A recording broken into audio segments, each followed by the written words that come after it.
Hey, geometry. I apologize for the past, 3 days. Miss Keaton has been very sick. She went to the ER. So I appreciate your grace and your patience with me. It was not ideal for me to create this video or review the final exam so late with you guys. So I hope you have been going to tutoring as I've been telling you guys to do so. Right? Hopefully you've been watching YouTube videos, going through old notes, old study guides. All right. So I'm going to create a video for each unit, starting with unit 4, which is the triangles. This should be a short video since there's only 8 questions over this. Specifically, we're going over similarities, similar triangles, right? Remember the difference between similar and congruency, similarity versus congruency, right? Congruency means that it's the same exact shape, same size, same angles, right? But when we're talking about similar triangles, we're talking about 2 triangles that are the same shape, but not necessarily the same size, right? Because you can dilate. Don't forget that's a type of transformation, dilation. You could dilate a triangle where it could get bigger, but the angle measurements may still be the same, all right? So the corresponding angles are equal and the corresponding sides are proportional. That's what makes triangles similar. If their corresponding angles are equal and the corresponding sides are proportional. Remember, proportionality is about fractions that are the same ratio that represents the same relationship, like how 1/2, 1/2 is the same thing as 2/4, or the same thing as 3/6. That's the same exact thing, right? So I'm going to go through each question.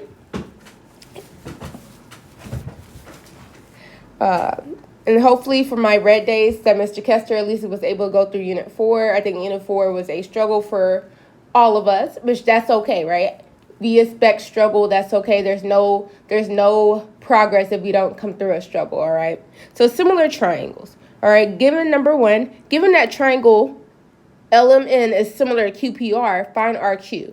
So the great thing is that they give you a similarity statement. The similarity statement tells you which sides are corresponding. All right, they tell you which sides, which angles correspond with each other. Well, I kind of think about like matching, right? What has the similar job description, similar role, what is matching. So as you see here, I circle that LM corresponds with QP, right? It has to be one side of one triangle that corresponds, that matches to a side in the other triangle. It can't be the same triangle, right? We're not comparing the sides of the same triangle. We're comparing it to 2 different triangles to see if they're proportional.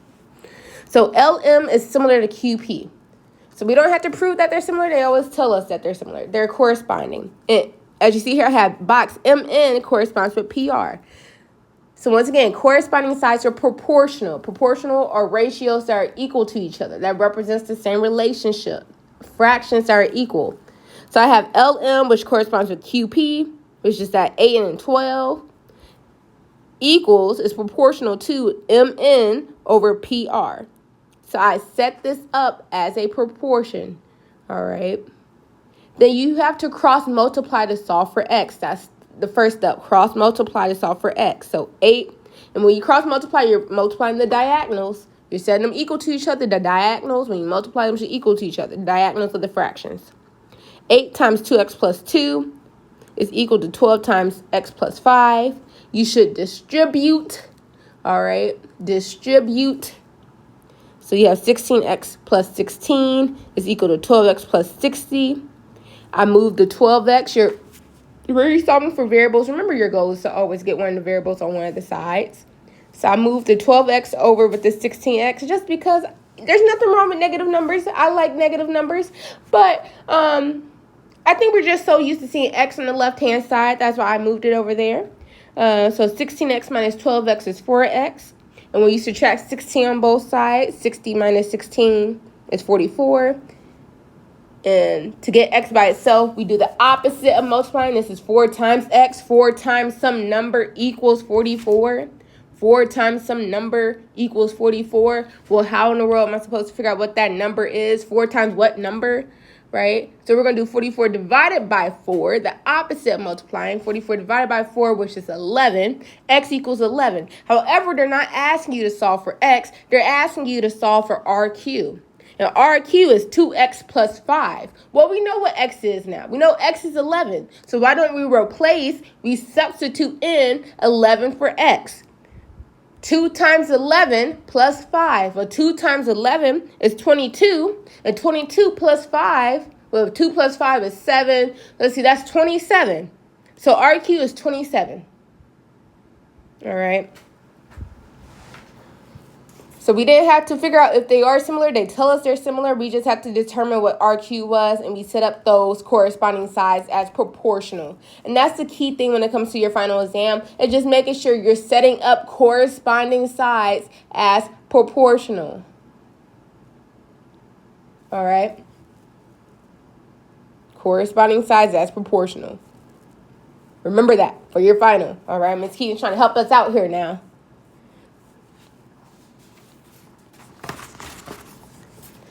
And this is all more application, right? You guys have the knowledge. You're very aware of what you know, right? I'm just showing you how you apply this information, right? If I was to choose, you know what? I'm not even going to say anything because I think you guys would do well. I think you guys are going to do amazing, okay? Which pair of triangles are similar? All right, so here we go about, okay, how do I determine how my triangles are similar? Remember that similar triangles mean they're the same shape, not necessarily the same size. So all your corresponding angles are equal, they're congruent, your corresponding sides are proportional. All right, so I'm going to zoom in here actually. So there are, and I actually have it right here, there are 3 different theorems / postulates that will let you know if 2 triangles are similar. Please remember this. Once again, there are 3 different theorems / postulates that will tell you if triangles are similar. Angle, angle, side, angle, side, and side, side, side. Those are the 3. Side, side, side, side, angle, side, and angle, angle. All right.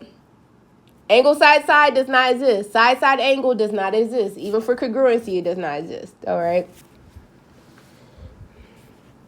Angle, angle exists for similarity, but not for congruency. Okay, sorry. I'm just trying to see what we can recall. Angle, angle means they have 2 angles that are the same measurement. So what I did here, I just went through each triangle, all right? So I think about the possibility, for example, A could have been a side angle side. It could have been, but how do I know, right? For side angle side, they have to have a pair of congruent angles, which you see here we have a pair of vertical angles. Then we have to see if our sides are proportional. See if those corresponding sides are proportional. So I set up those proportions. I set up those fractions equal to each other. I set up those ratios equal to each other. 8/21 equal 9/24. Is that true? I use my calculator. 8/21, if I'm correct, is 0.38. 8/21, I'm just using 0.3809. All right. 9/24 is 0.375. We are not rounding. As I tell you guys, never round unless they ask you to round, and you round at the very end if they do.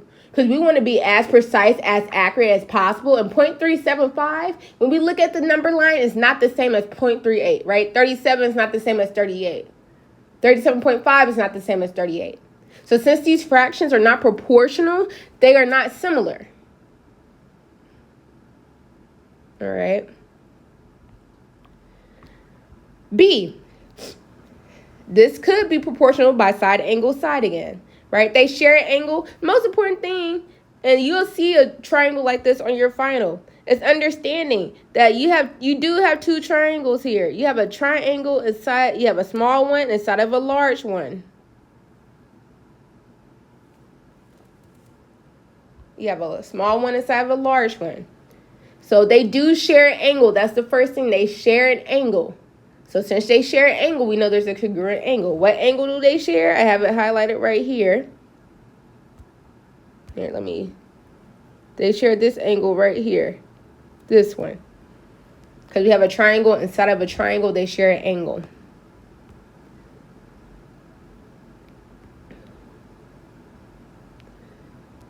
So since I know the side lengths, I'm going to check if this is proportional by side angle side, or see if they're similar by side angle side. So you take the length of the small one and put it over, divide it, set it as a fraction over the larger one. All right, once again, here goes my small triangle. You have the 49, which corresponds with, well, 49 plus 14 is 63.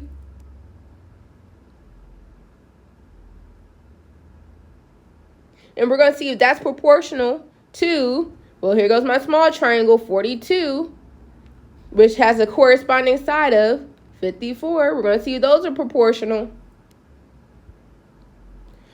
And I'm going to double check here. 49 over 63 is 0.7 repeating. 42 over 54 is also 0.7 repeating. So my sides are proportional. They share an angle. Therefore, they are similar by side angle side. So yes, indeed, B is my answer. But let's go over C and D as well.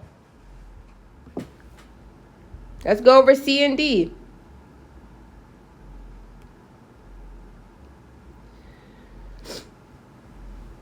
Well, only thing we know for C are the angle measurements. So remember, two triangles could be similar by angle if they have two angles that are congruent, the same measurement. All right. Well, they have 84 in common, but I need to check these other angles because one gave me 3062, the other one gave me 38.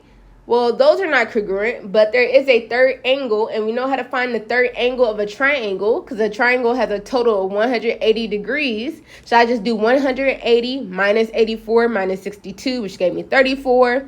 I did 180 minus 84 minus 38, which gives me 58. And as you see here, I do not have two angle measurements that are the same. Yes, they have, or let me say two pairs of angles that are the same. Yes, they both have 84 degrees, that's correct, but they do not share another pair in common. Therefore, these are not similar, and we definitely cannot use angle to prove that these are similar. Last but not least, D is not the correct answer. So first thing first, I'm like, okay, do I have enough information? I know the two sides of one triangle. I don't know the side of the other triangle. I do know that one angle is 90 degrees. That means that angle is 90 degrees. The other angle is 90 degrees. All right. So we could use side angle side or side to see if these are similar. And how can we use that? Using Pythagorean theorem. You know, if you have a right triangle, you should be able to use Pythagorean theorem. A squared plus B squared equals C squared. So I use A squared plus B squared equals C squared. And know that this missing side of this 6 and 8, or 6 and 10, is 8. And they share that side, all right? They share that side. So this triangle has 6, 8, and 10. This triangle has 8, 8, and 8 square root of 2. And how do I know it's 8 times the square root of 2? It's a special right triangle. Remember, we went over special right triangles. If you have two sides that are the same measurement, two legs that are the same, the hypotenuse is times the square root of 2 of that number.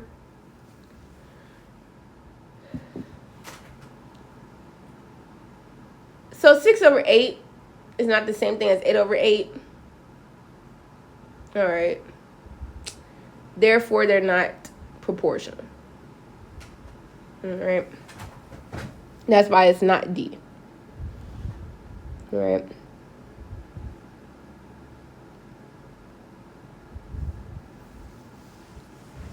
This may be longer than I thought, but that's okay because Miss Keaton's here to explain it. Because I apologize for not being there the past week. Miss Keaton has not been feeling well. All right. But I know if you guys have been to tutoring, if you ask questions, you guys can always email me. Right. I'm here to help you guys be as successful as possible. You can watch YouTube videos. Right. I want you guys to do well. I know you would do well. A rectangle has a length of 15 feet and a diagonal of 17 feet. Find the perimeter of the rectangle. Make sure we read these questions in fully. All right. Read the questions. Read the question. The entire question. Don't stop. A rectangle has a length of 15 and a diagonal of 17. Find the perimeter. Well, Miss Keaton. So you know, let me highlight what I have here. Right. I have the 17 and the 15. How did I find my width? Well, fun fact, as we should know already, rectangles, every angle of a rectangle is 90 degrees. So if you slice that with a diagonal, what you have is a right triangle, right? Fun fact, all polygons are just made up of multiple triangles. Fun fact. So you use Pythagorean theorem to figure out the width. A squared plus B squared equals C squared. In this case, we know our hypotenuse. C always represents your hypotenuse, but your hypotenuse, hint, is the longest side of a right triangle.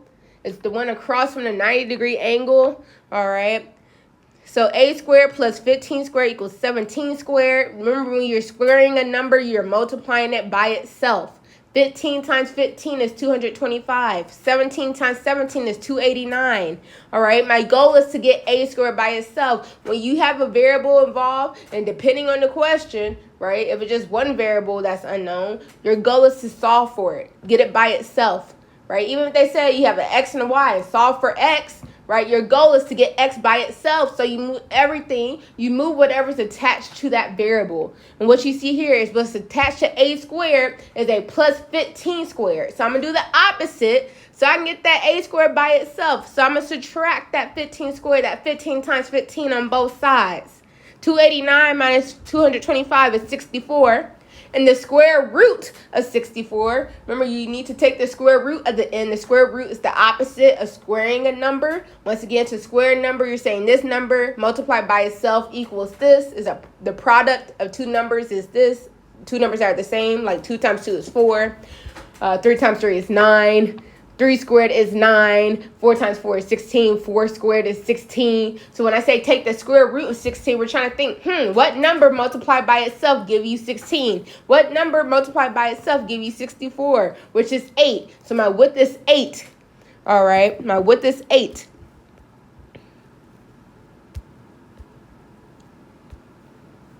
So since you know your width is 8 and your length is 15, perimeter is the fencing. All right, what you also know about rectangles is that parallel sides are congruent. Opposite sides are congruent. So those are both 15. These are both 8. And you just add up the 4 sides. 8 plus 15 plus 8 plus 15. Well, 8 plus 15 is, I'm making sure my math is right here. Let's see, 8 plus 5 is 13. So 23 plus 23 is 46. And that's your perimeter of the rectangle. Right, that's an application. All right. Number 4, which condition would not prove that KML is similar to JNL? Which condition would not prove that triangle KML is similar to JNL? All right. So first thing first, that we know we have a triangle. Once again, you should know there's a triangle inside a triangle. You'll see this type of problem on your final exam, a triangle inside of a triangle.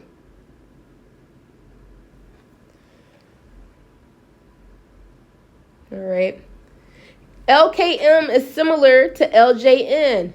All right. Well, they share an angle. That's the first thing. They share an angle. And they're telling us that K is similar to J, which K and J are angles of two different triangles. All right. We can't say that LKM is congruent to LMK.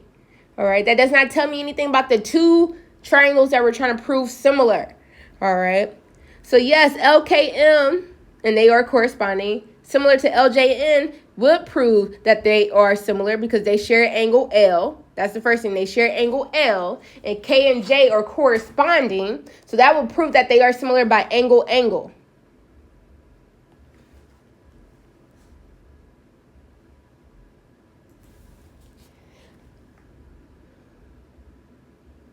KM, the ratio, the fraction of Km over Jn is equal to KL over ML. So let's take a look at Km. Here goes Km and Jn. All right, those are corresponding sides. Yes, you'll set that up as a fraction, as a ratio. We want to see is the same. Is it proportional to KL over ML? But KL and ML are part of the same triangle. It's part of the same small triangle. Right? That does not tell me anything about the two separate triangles we're trying to prove similar. All right. KL is not corresponding to ML. Fun fact that if you're going to use your similarity statement, KL corresponds, and here goes your similarity statement. KL actually corresponds. Here goes K, here goes L. It corresponds with JL. So we should not be setting those two up as a fraction, as a proportion, as a ratio. So that would not prove, right? This would not prove that theirs is similar. Jn is parallel to Km. But if they're parallel, this goes back to Unit 3 about parallel lines and parallel and perpendicular lines. And we're talking about like corresponding angles, consecutive interior angles. Well, Since JN and KM are parallel lines, that's a pair of corresponding angles. Like here we got, because they, oops, here we go. So you have these two parallel lines, right? Then we have this line right here. Those are corresponding angles. Those are corresponding. What we know about corresponding angles, they're congruent. All right. So same thing for like number A. We will know that those two angles are congruent. And since they share angle L, they'll be proven that they are similar by angle. And last but not least, KL over JL is proportional to ML over NL. Those are corresponding sides. KL corresponds with JL, ML corresponds with NL. Those are part of two separate triangles. Therefore, we could use that to prove that they are similar. All right. So if I was talking about on your final, what's the most important things? Try to remember that corresponding sides are proportional. Meaning if this has a side length of 4 and this has a side length of 6, so we call this 4 and 6, that's one fraction. And this has a side of 8. No, let's say, nope, that's the eraser. Let's say JL is 8, and we're trying to find KL. Well, JL is 8. X, you cross multiply to solve for that missing side. All right, so remember proportionality, fractions, ratios. Please remember that for similar triangles. All right, Ms. Keaton's going to go through the last 4. Then I'm going to stop here for Unit 4. All right, because there's only 8 questions in your study guide about Unit 4. Using Pythagorean theorem, converse, to prove. Well, remember, the Pythagorean theorem states that if a triangle is a right triangle, the a squared plus b squared equals c squared. That's what the Pythagorean theorem states. If a triangle is a right triangle, the a squared plus b squared equals c squared. The converse, which is flipping the if-then statement, states if a squared plus b squared equals c squared, then we know we have a right triangle. So which side lengths form a right triangle? All right. So you have 3 side lengths, and remember that your A and B are the 2 legs of the right triangle. Does not matter which one you put A and B. But C is always the longest. Hint, hint. C is always the longest side. The hypotenuse is always the longest side of the right triangle. So the longest one, the largest number, should be your C. So like 10 squared plus 13 squared, we want to see if that's equal to 17 squared. If you put that in a calculator, 10 squared plus 13 squared, 100 plus was 169, is not equal to 17 squared. 17 squared is 289. So 10 squared plus 13 squared, which is 100 plus 169, is not equal to 289. And you do the same thing for each one. Check if 12 squared plus 35 squared is equal to 37 squared. Check if 15 squared plus 15 squared is equal to 22 squared. Which it's not. All right. C. So you might have to use Pythagorean theorem. All right. And be mindful, where's your right triangle or right angle? Be mindful where your hypotenuse is located.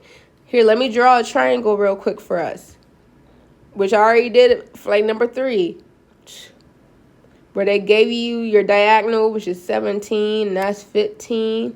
Remember, the one across from 90-degree angle, the diagonal is your hypotenuse in this case. Given ABC, which of the following ratio is equivalent to the cosine of B? Oh, yes, trigonometry. Y'all know I love trigonometry. Sine, cosine, and tangent. Sine, cosine, and tangent are just ratios of the 2 sides based on the angle. All of this is a fraction, a ratio of the 2 sides based on the angle of the triangle, based on the angle of the triangle. Right? So sine is opposite of hypotenuse, cosine is adjacent of hypotenuse, and tangent is opposite and adjacent. Your hypotenuse never changes. Your hypotenuse is always across from the 90-degree angle. Once again, that never changes. This is always your hypotenuse, but it's across from the 90-degree angle. All right. Your opposite and your adjacent does depend on which angle are we talking about. Are we talking about angle A or B? Are we talking about angle A or B? All right. So first thing first, which Let me read your question. Given triangle ABC, which of the following ratios is equivalent to the cosine of B? All right. Meaning, what's proportional? All right. To the cosine of B. So that's the main thing. Angle B. So we're talking about angle B here. All right. So since we're focusing on angle B, the side opposite across from it.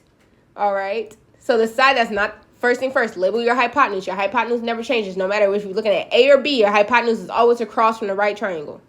In this case, it's the right angle, which is C. What does change is your opposite adjacent based on the angle we're discussing. We're talking about angle B, right? It says find the cosine of angle B. So the side opposite across from it. I always say if you have to draw a line across, that's your opposite, right? The one next to it is adjacent.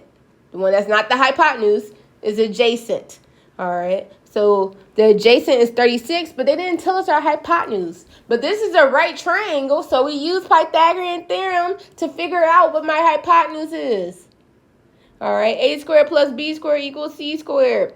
C is always your hypotenuse, so I plug in 15 squared plus 36 squared, which gave me 1521. The square root of 1,521 is 39. All right, so my adjacent over my hypotenuse, my 36 divided by 39, well, that can be simplified. We can create a proportion, right? Simplify your fractions. A number that goes into 36, that also goes into 39 is 3. So 12 over 13. Use sine, cosine, and tangent ratios. So given DEF, if DE is equal to 50 inches and EF is equal to 19 inches, what's the degree? What's the measurement of angle D to the nearest tenth of a degree? So given that triangle DEF, if DE, the length of DE, the segment DE is 50 inches and segment EF is 19 inches, what is the measurement of angle D to the nearest tenth? So first I gotta figure out which ratio should I be using. Should I be using sine, cosine, or tangent? All right, and that depends on what sides I have. I have my hypotenuse and I have my opposite. That tells me I should use sine. SOHCAHTOA, sine is opposite of hypotenuse. I'm going to use my sine. I'm going to use the sine function, the sine ratio.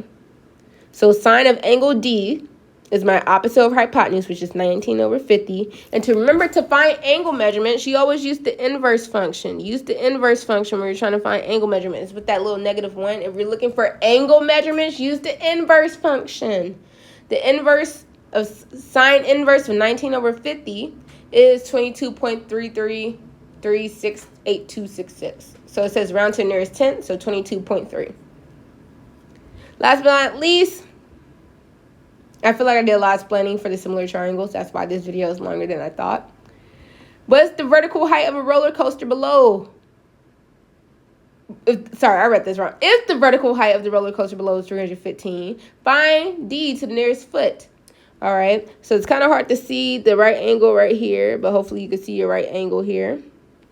All right, you have your angle measurement, which is 47. Great.